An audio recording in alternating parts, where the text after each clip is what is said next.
eu por onde for levar nos lábios um sorriso, e se quando eu falar só proferir palavras brandas, se ao ter um dissabor souber conter a minha ira, então o meu irmão compreenderá que Cristo vive em mim.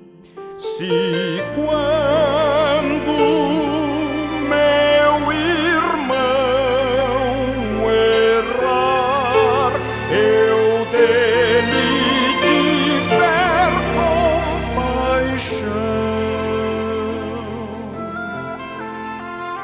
se quando ele tropeçar, eu pronto lhe der minha mão, se eu tiver coragem de voltar a outra face, se toda vez que errar eu admitir a minha culpa, se eu sempre evitar os julgamentos apressados, se eu souber amar e perdoar meus inimigos,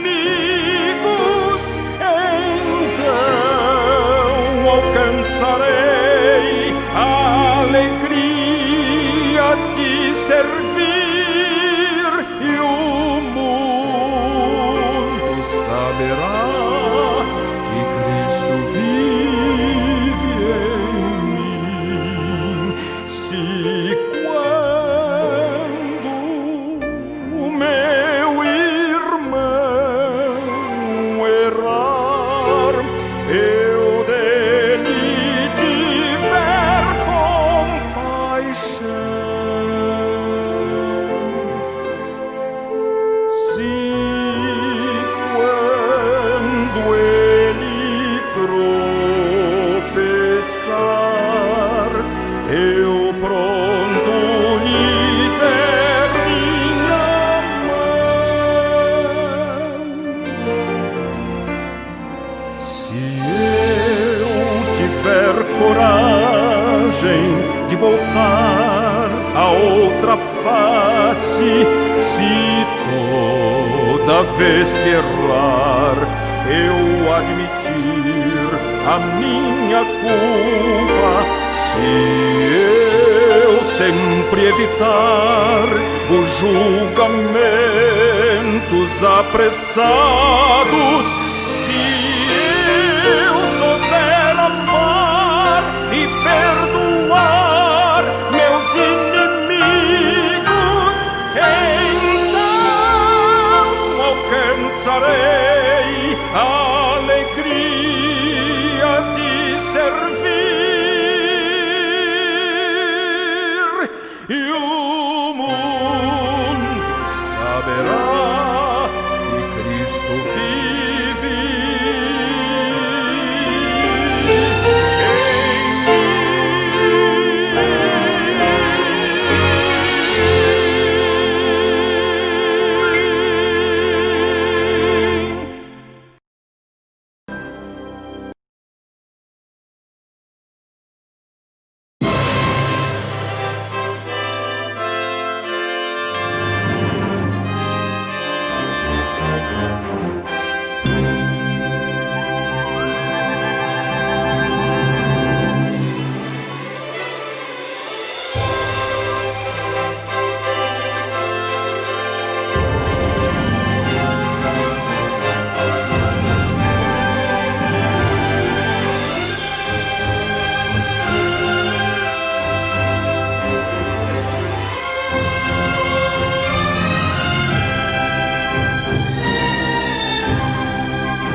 Meu querido amigo, que bom estarmos juntos mais uma vez para recapitularmos a nossa lição dessa semana que tem como título Jesus como Mestre dos Mestres.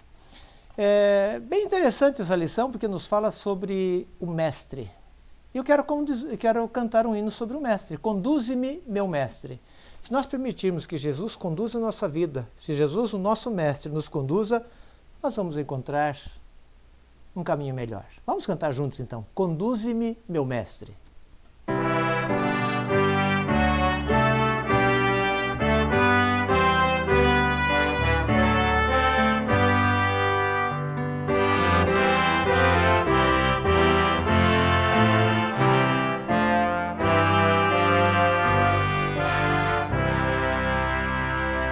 Conduze-me, meu Mestre, com tua mão, e assim jamais me falte a proteção.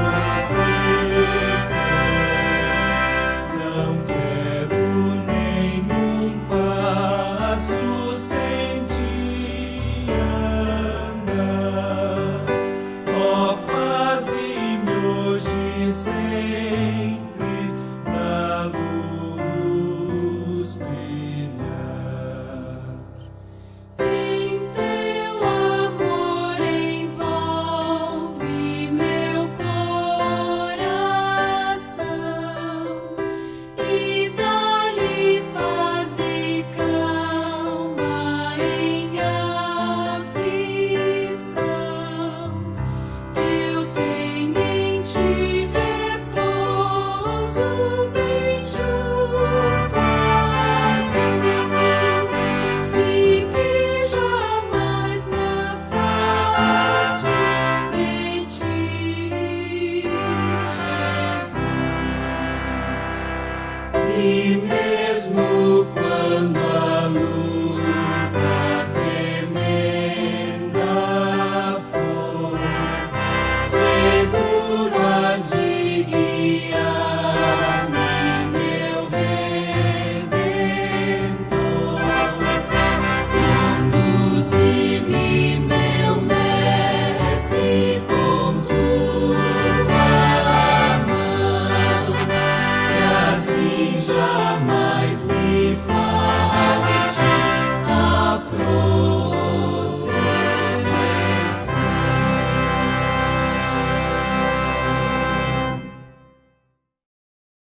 Vamos orar?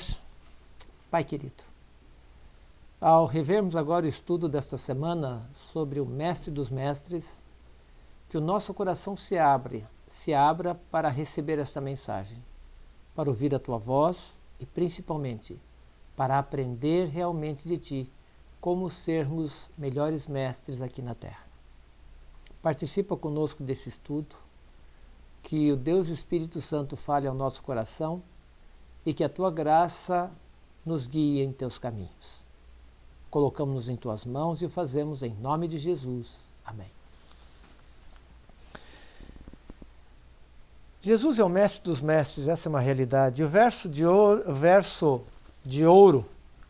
para memorizar, diz o seguinte: porque Deus, que disse, das trevas resplandecerá a luz, Ele mesmo resplandeceu em nosso coração para a iluminação do conhecimento da glória de Deus na face de Cristo.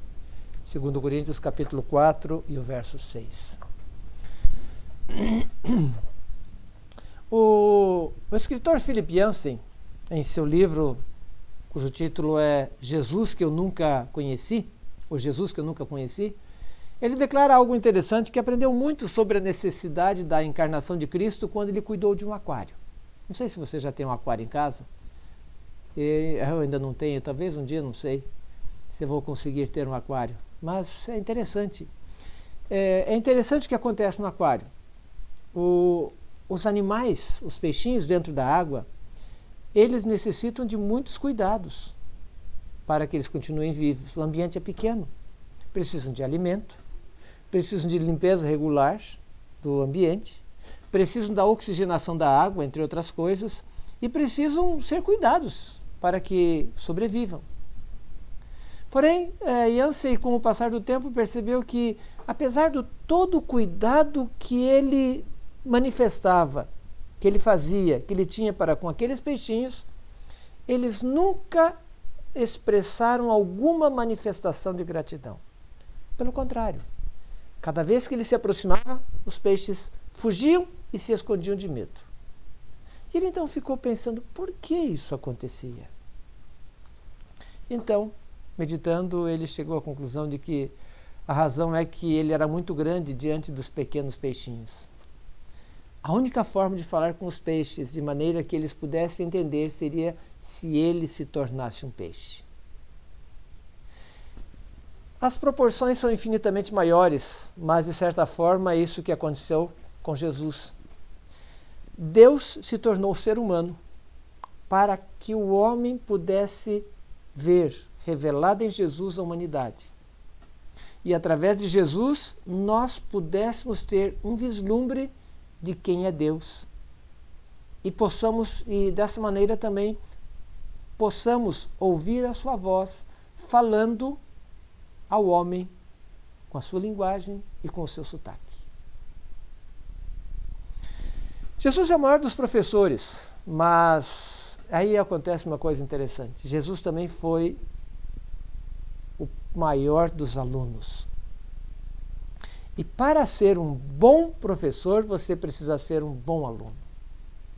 Primeiro devemos ser estudantes, assim como Cristo foi estudante. Quando você vê a história de Jesus lá em Lucas, no capítulo 2, no verso 52, diz: E crescia Jesus em estatura, em sabedoria, estatura e graça diante de Deus e diante dos homens. Jesus era um estudante de 3 aspectos importantes. E nós também precisamos ser estudantes nesses 3 aspectos. Primeiro deles, Jesus crescia em sabedoria, isso significa que ele estudava e conhecia a si mesmo. Segundo aspecto, Jesus crescia em graça diante de Deus, ou seja, ele estudava Deus. E terceiro, Jesus crescia em graça diante dos homens, o que indica que ele estudava as pessoas. Agora, como é que Jesus estudava a si mesmo?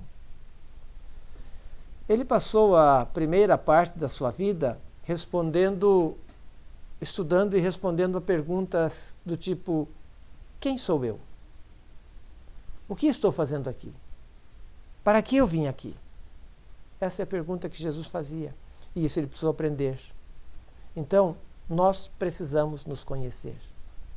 A pessoa que estuda a si mesma, ela é capaz de colocar as dificuldades da vida em perspectiva diferente.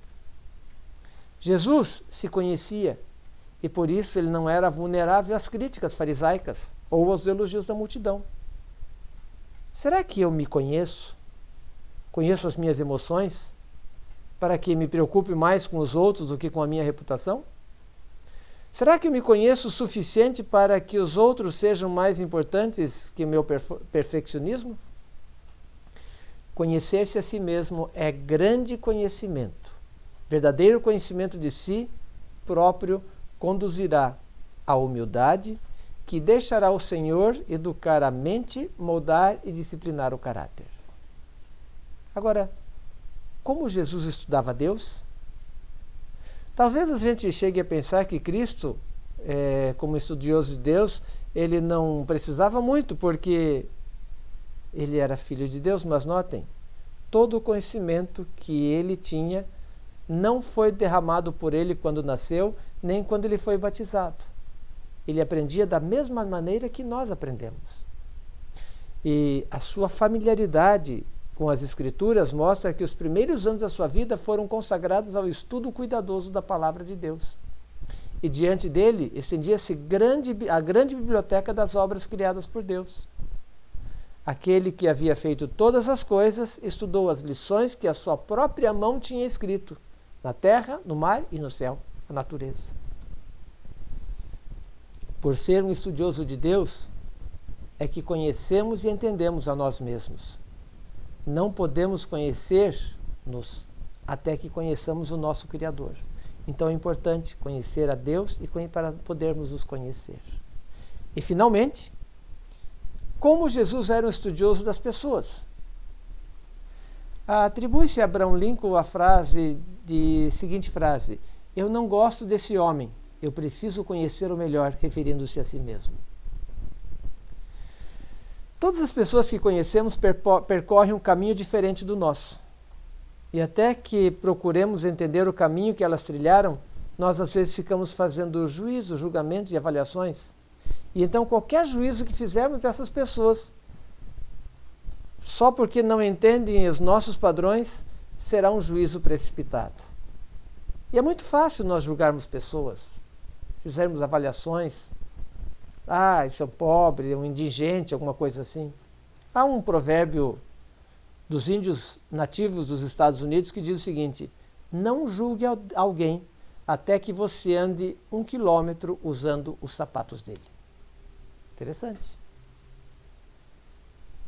Vista a camisa dele. Viva o que ele está vivendo.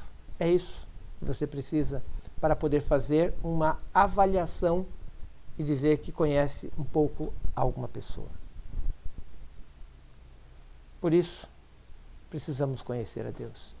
E Jesus se revelou. E a primeira revelação é interessante, lá em Hebreus, no capítulo 1. Há uma revelação direta de Jesus para entendermos um pouco. Hebreus capítulo 1, versos de 1 a 4. Havendo Deus outrora falado muitas vezes e de muitas maneiras aos pais pelos profetas, nesses últimos dias nos falou pelo Filho, a quem constituiu o herdeiro de todas as coisas, pelo qual fez também o universo. Então aqui é interessante. Jesus, ele anteriormente era feita a revelação através dos profetas, sonhos, visões e tudo mais. Mas agora, nos últimos dias, onde foi escrito esse texto bíblico, Deus se revelou através de Jesus. E veja o que diz mais os versos 3 e 4. Ele é o resplendor da glória e a expressão exata do seu ser, sustentando todas as coisas pela palavra do seu poder. Depois de ter feito a purificação dos pecados, assentou-se à direita da majestade nas alturas, tendo-se tornado tão superior aos anjos quanto herdou mais excelente nome do que eles. Jesus veio à Terra para mostrar ao ser humano quem é o Pai. No passado, a revelação de Deus tinha vindo de maneira fragmentada por meio dos profetas. Em Jesus, entretanto, a revelação veio completa. A revelação final veio completa de Deus. E assim ela chegou até nós. Seria mais ou menos o seguinte: Deus desceu ao palco central do grande conflito e, encarnado em Jesus, revelou para todo o universo o que é ser igual a Deus. Nascido em uma humilde manjedoura, criado por uma família modesta, vivendo de forma simples, Cristo mostrou que a divindade não é movida pelo desejo de ser servida, mas sim pelo desejo de servir. Notem, no capítulo 1 de Hebreus, no verso 3, diz: ele é o resplendor da glória. Jesus é a expressão exata de Deus. Então, precisamos ver à luz do Evangelho a glória de Cristo, o qual é a imagem de Deus, segundo Coríntios 4:4.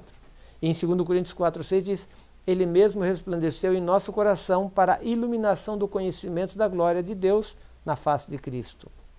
E lá em João, no capítulo 14, verso 9, ele diz: quem vê o Pai, vê a mim. Então Jesus está aqui fazendo uma revelação do Pai para o homem. Não há dúvida de que os autores do Novo Testamento queriam que chegássemos à conclusão de que, quando vemos Jesus, estamos contemplando uma imagem precisa de como é o Pai. E é uma coisa interessante.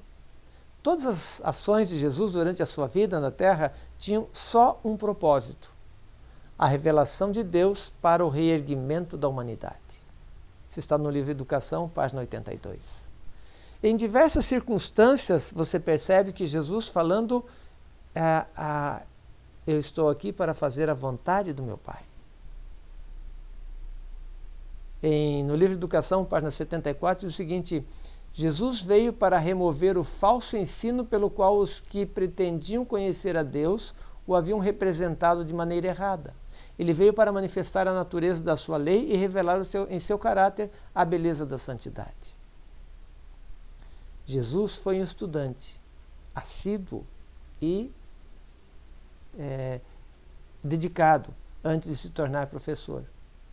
Ele estudava a vida, estudava as pessoas. Ele conhecia o ser humano e sabia a sua origem. Nós não vemos Jesus distraído com cortinas de fumaça. Em seu diálogo, por exemplo, com a mulher samaritana, lá no poço de Jacó, lá relatado em João no capítulo 4, nós podemos perceber que ela se vale várias vezes, tenta fazer uma cortina de fumaça.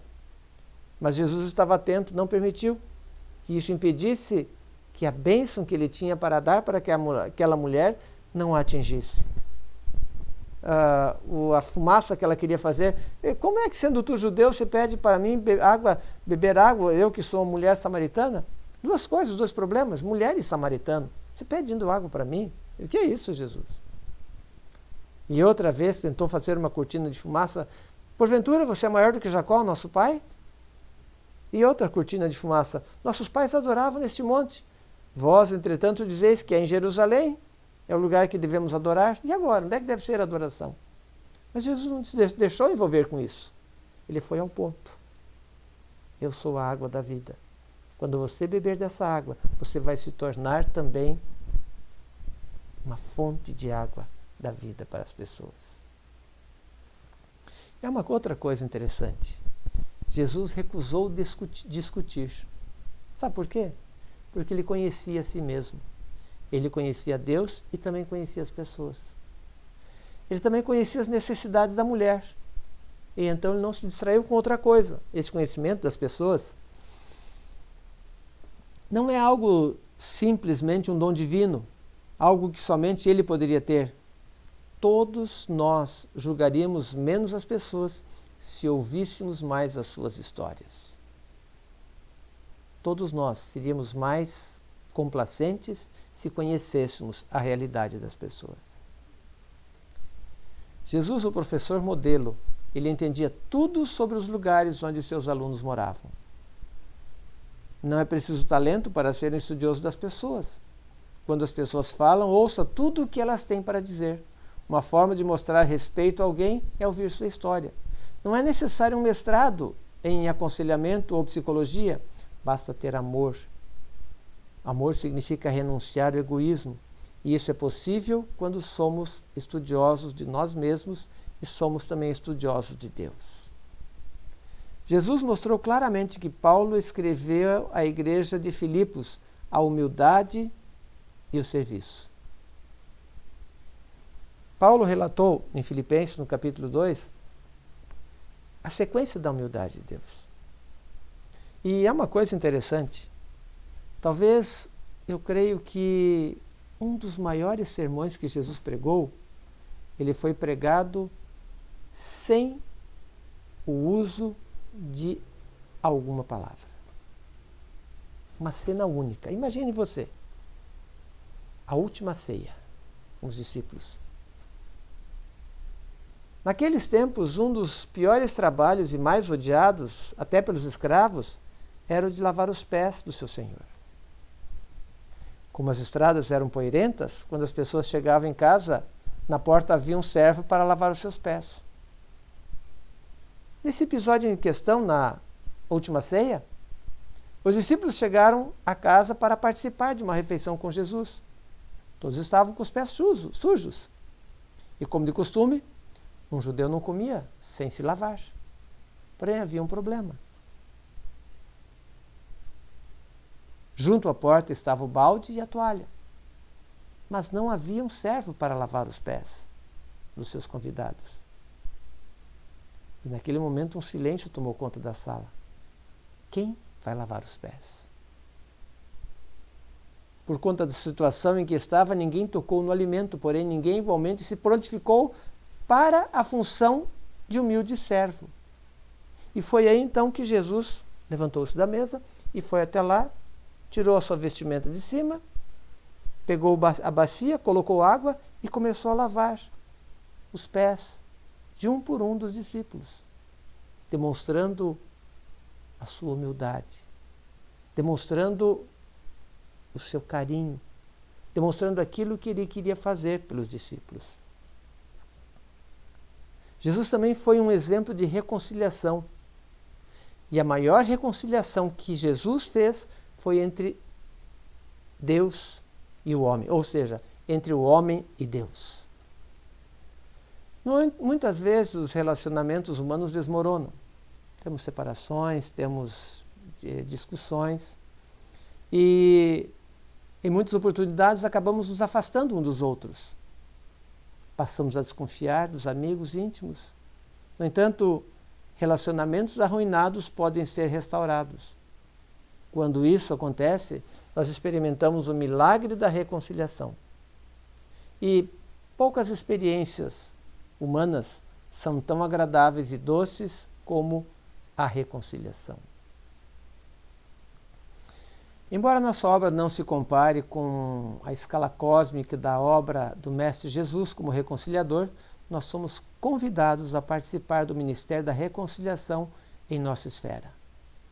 Era isso que estava em mente Jesus quando ele orou a oração sacerdotal de João capítulo 17. Lá no verso 18 diz: assim como tu me enviaste ao mundo, eu também os enviei ao mundo. Ou seja, nós fomos enviados por Deus para reconciliar as pessoas com Deus. E é interessante uma coisa, todo o Antigo Testamento apontava para a primeira vinda do Messias. Cada sacrifício oferecido no templo apontava para o Cordeiro de Deus que viria tirar o pecado do mundo. Os judeus, privilegiados porque tinham a revelação de Deus, cantavam sobre o Messias, pregavam sobre a vinda do Messias, estudavam sobre a vinda do Messias. Os profetas messiânicos apontavam com detalhes a data, o local, o contexto do nascimento do Messias. Entretanto, quando o Messias nasceu, conforme havia sido profetizado,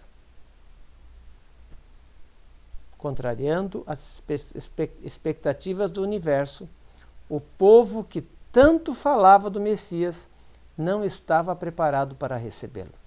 Ellen White descreve esta cena em tons escuros, diz o seguinte: anjos foram à terra do povo escolhido. Começaram a passear de um lado para o outro, mas não havia celebração pela chegada do Messias. Com pasmo, os mensageiros celestiais viram a indiferença do povo, a quem Deus havia chamado para comunicar ao mundo a luz da sagrada verdade. A nação judaica havia sido conservada como testemunho de que Cristo havia de nascer da semente de Abraão e da linhagem de Davi. No entanto, não sabiam que a sua vinda se achava tão às portas. Nenhum sacerdote ou levita, rei ou imperador estava lá para receber o Filho de Deus. Ao contrário, a recepção foi feita por pastores de ovelhas e estrangeiros que vieram de longe para saudar o Messias. Estes foram os primeiros discípulos de Jesus. Certamente como os magos do Oriente e os pastores, os primeiros discípulos de Cristo, bem como os anjos, somos chamados hoje para adorar a Cristo, o Rei que nasceu neste mundo para nos salvar e haver nele a realidade do próprio Deus. O Deus da Bíblia é diferente de qualquer Deus pagão. E aí acontece uma coisa interessante. Enquanto no paganismo os ofertantes se sacrificam para alcançar o favor das divindades, no cristianismo Jesus Cristo nos mostra que é Deus que se sacrifica para resgatar os seus filhos. No paganismo, nós que levamos as ofertas para Deus. No cristianismo, é Deus quem deu a oferta para nós. Ele serviu. Ele veio dar ao mundo algo melhor. Jesus é o maior professor que nos ensina como Deus é. Em lugar de ser servido, ele serviu. Em vez de condenar, ele perdoou. Em vez de julgar, ele amou.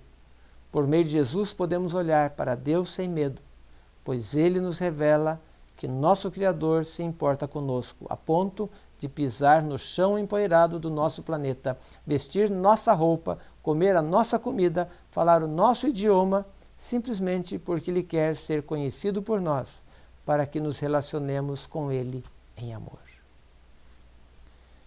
Querido amigo, querido irmão, querido professor, você que quer um mestre, como mais elevado preparo para o seu trabalho, indico as palavras: a vida e os métodos do príncipe dos professores, Jesus. Convido a considerá-lo. Nele está o seu verdadeiro ideal.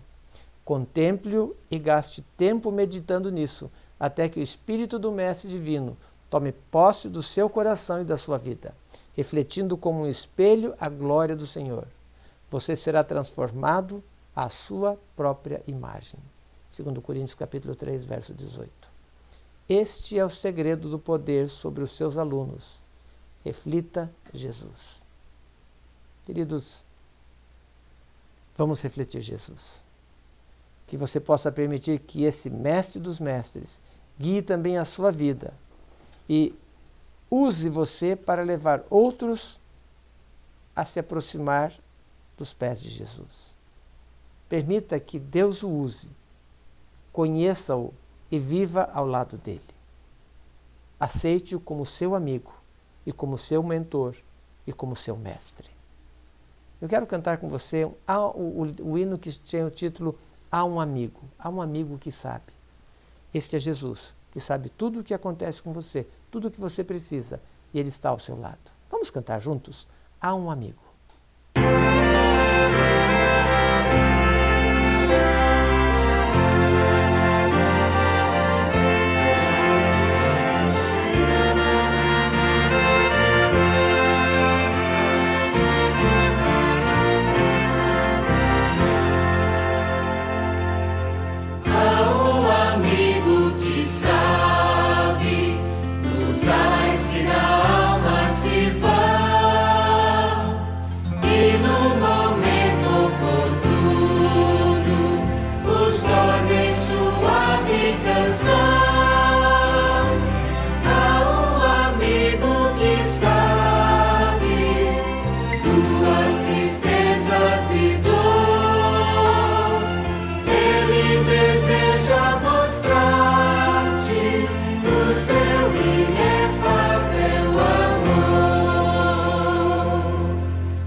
Vamos orar?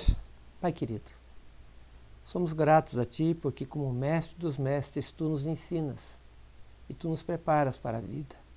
Mostras o caminho a seguir, conduzes e guardas a cada dia. Queremos nos entregar em Tuas mãos para sermos também bons mestres, para ajudar pessoas a seguir essa jornada do caminho rumo ao lar eterno. Que Tu nos uses para a Tua honra e glória. Nos capacites e também nos orientes, para que ao Teu lado possamos transmitir a Tua mensagem a cada um.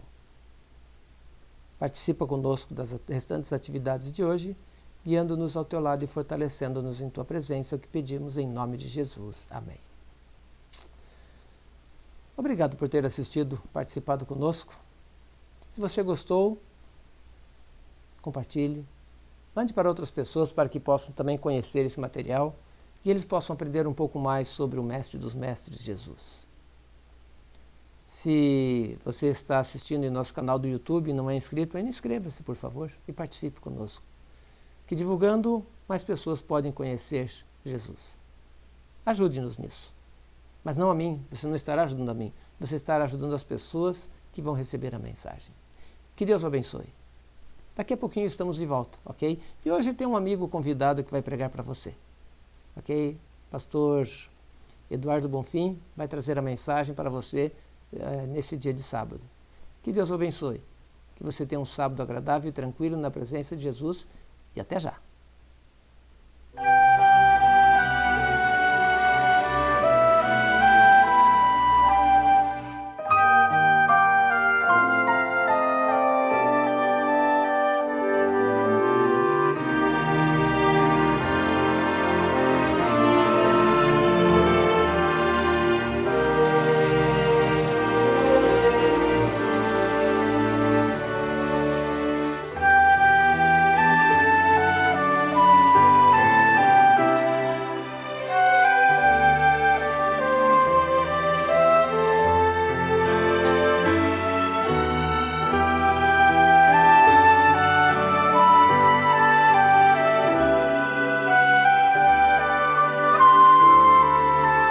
Ouve, Senhor, a minha prece, eu quero aqui te pedir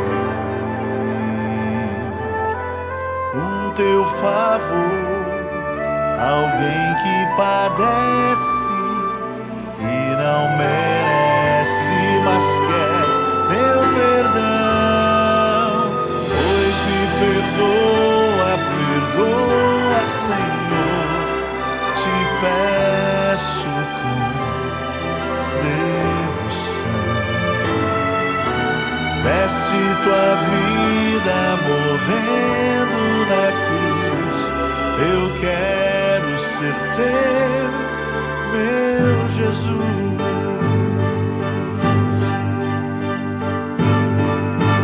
Quantas vezes eu te deixei, não querendo te encontrar. Quantas vezes eu te magoei, sem pensar.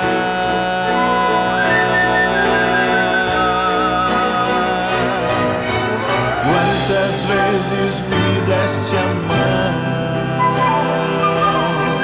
mas eu não quis aceitar. Quantas vezes em meu viver te fiz chorar,